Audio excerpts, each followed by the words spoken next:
10 years ago this month, I made my way to Brunswick, Maine.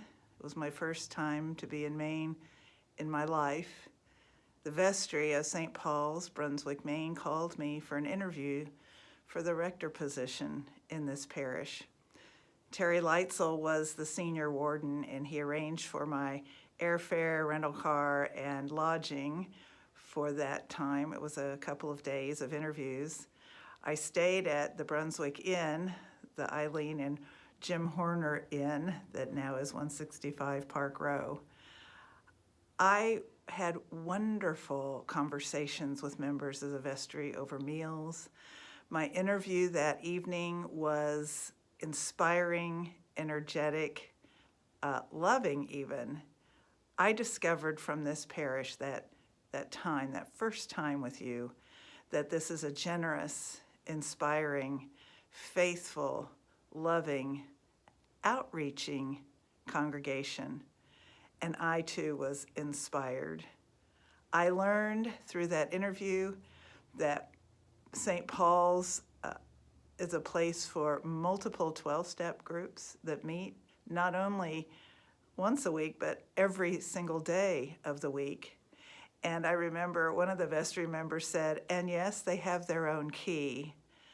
That touched my heart. And when I was called to be rector here, I was delighted.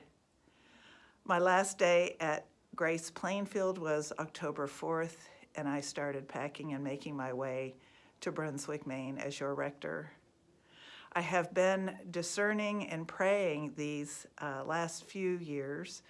I will turn 68 in August, and I have not been ready to bring this brilliant, wonderful, meaningful vocation with you to a conclusion in retirement.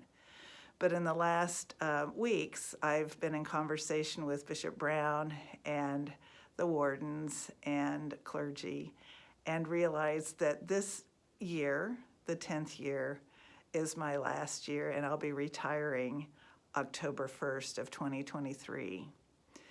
It has been a vocation and an experience of a lifetime.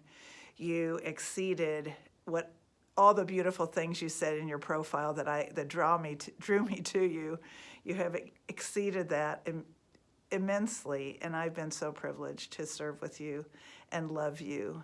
And now we're at a place that is so strong and so generous and so faithful and loving and outreaching that it's time for me to say, pass the baton to someone else and bring my vocation as a rector to a conclusion.